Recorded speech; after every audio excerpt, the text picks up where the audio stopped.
Om Swastiastu, pemirsa Bali Om TV dimanapun Swastiastu. Anda berada, kembali saya Nyoman Winata, redaktur pelaksana harian Bali Pos, menjumpai Anda dalam Bali Pos Talk.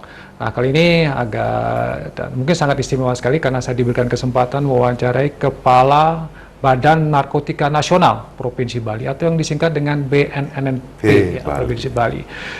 Beliau adalah Brigjen Polisi Bapak Gede Sugianyar. Dan kita ingin mengetahui sebenarnya, karena ini adalah bagian dari refleksi akhir tahun, di tahun 2021, seperti apa perkembangan penanganan kasus narkotika di Bali, dan strategi-strategi apa yang sudah dilaksanakan dan akan dilaksanakan tentunya di tahun 2022. Tentu ini menjadi hal yang menarik karena sekali lagi konteksnya adalah pandemi ini ya. Kita mengalami kondisi yang berbeda, ekonomi yang Bali yang sangat terpuruk. Nah, bagaimana kaitannya dengan kasus narkoba atau narkotika di Bali ini. Kita sapa dulu narasumber kita. Om Swastiastu, Pak Kepala, Pak Nyoman, pun tapi kabar, sehat? becek. Tetap semangat ya? Ya, tetap sehat.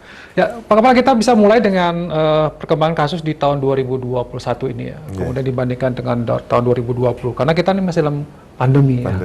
Apakah terjadi penurunan kasus, penambahan kasus, atau seperti apa? Ya. Jadi memang pandemi ini kan tentunya membuat masyarakat kita sekarang ini banyak yang kehilangan pekerjaan. Dan di satu sisi kan mereka biasanya kalau kondisi seperti itu kan faktor pengaruh dari pandemi ini ternyata dari data yang ada kita memang mempengaruhi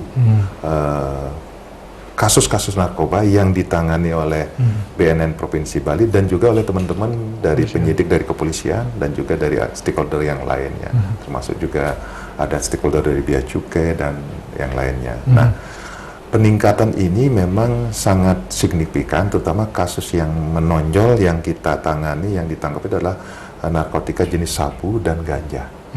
Dan itu memang berbanding lurus dengan data yang ada di kita, penggunaan rehabilitasi yang kita lakukan itu 90% masyarakat Bali yang rehabilitasi itu adalah menggunakan sabu.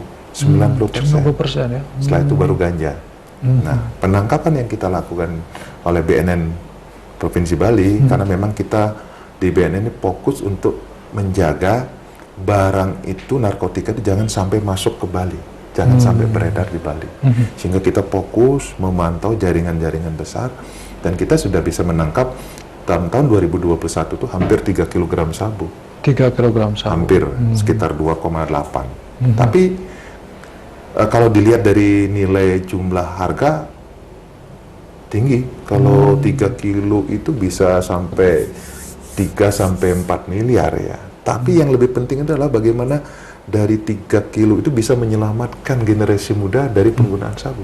Karena kalau 1 gram sabu itu bisa dibagi biasanya jadi pocket tuh biji 0,2, katakanlah 1 gram dibagi 5, berarti 1 gram 5 orang kali 3 berarti 5 kali 3 15.000 masyarakat Bali yang bisa diselamatkan untuk penggunaan.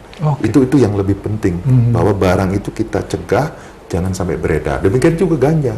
Mungkin Semeton bisa monitor, mungkin kita bisa menggagalkan hampir 50 kg ganja masuk yang kita gagalkan di terminal Mengui. Waktu itu kita cukup ramai, cukup viral juga itu ya.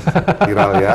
Kita melibatkan K9, kita bekerja sama dengan stakeholder yang lainnya, sehingga itu menggambarkan bahwa ada suplai yang demikian besar, kan berarti di sini tuh ada demand, ada permintaan. Nah, permintaannya ini yang tentunya meningkat karena apa? Karena juga salah satu yang faktor utama adalah faktor pandemi ini.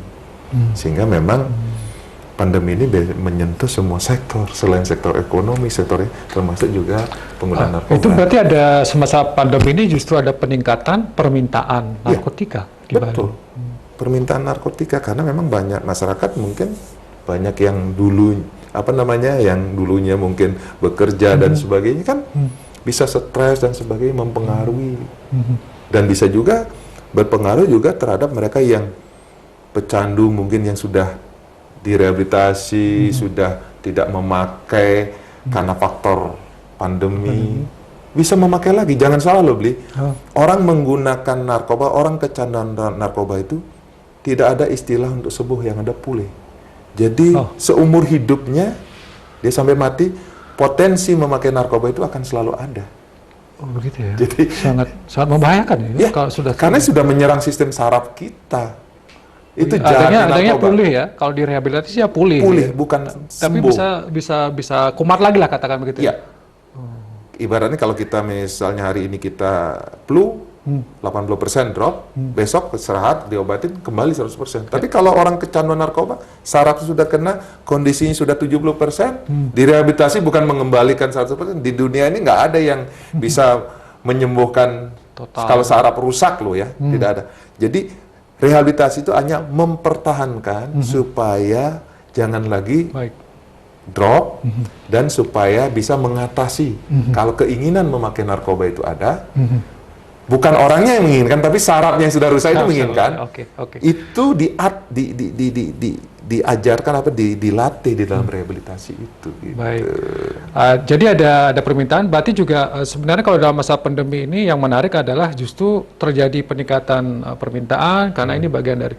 Tapi apa yang kemudian dilakukan oleh BNNP dalam ini Provinsi Bali? Apakah lebih mengutamakan pada upaya penangkapan sebanyak-banyaknya orang atau ada upaya lain yang menjadi strategi? Ini bagus sekali Niki, karena memang pada prinsipnya BNN itu hadir untuk melindungi dan melayani khususnya masyarakat yang ada di Bali. Jadi melindungi dari masuknya barang-barang narkoba itu. Kita tangkap keras pada bandarnya. Tetapi yang lebih penting lagi, kita juga melayani mereka, masyarakat Bali, terutama apa? Bagi mereka yang belum terkena narkoba, kita lakukan kegiatan-kegiatan yang soft power, edukasi, kemudian kegiatan-kegiatan yang menyasar ke anak muda. Karena data yang ada banyak menyasar ke anak muda ini.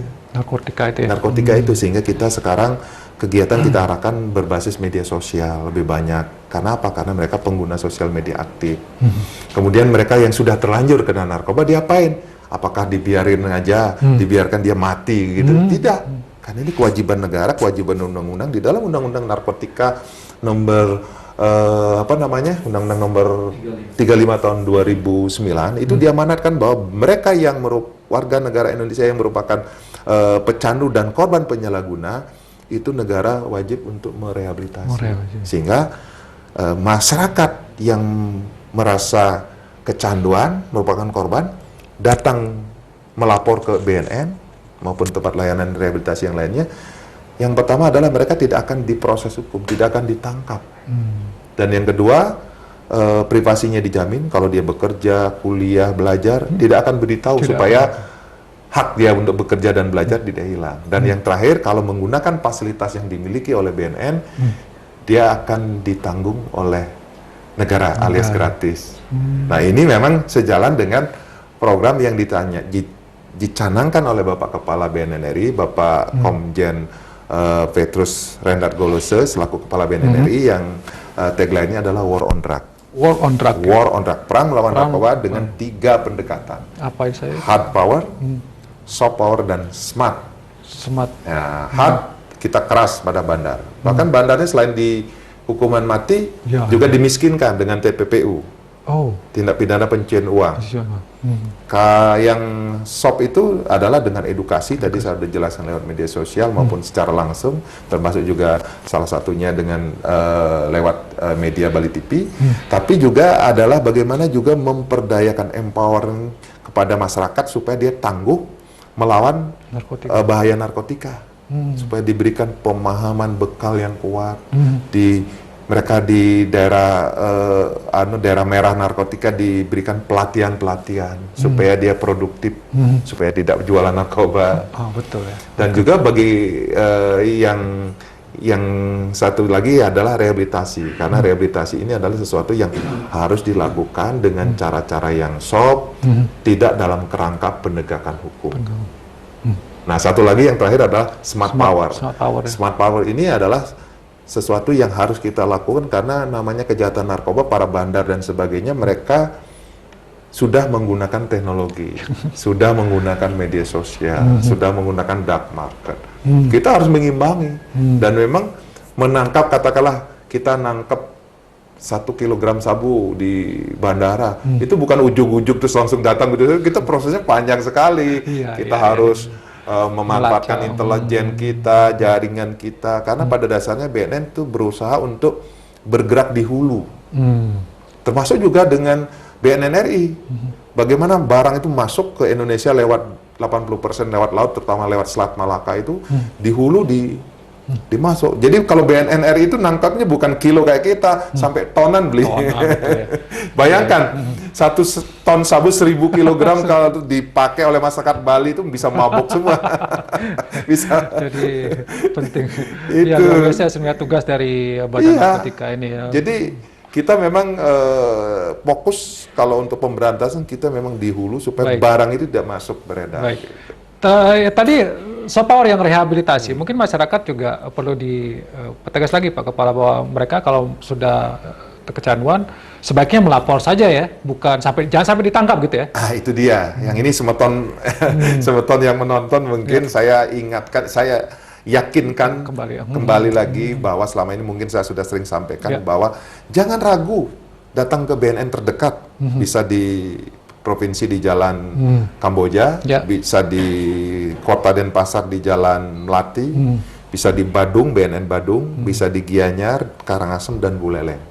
Silakan datang, Pak, saya kecanduan narkoba, saya penyalahguna, saya mau pulih, saya udah tobat istilahnya. Datang melapor, diantar oleh orang tuanya, tidak akan diproses hukum, tidak akan ditangkap.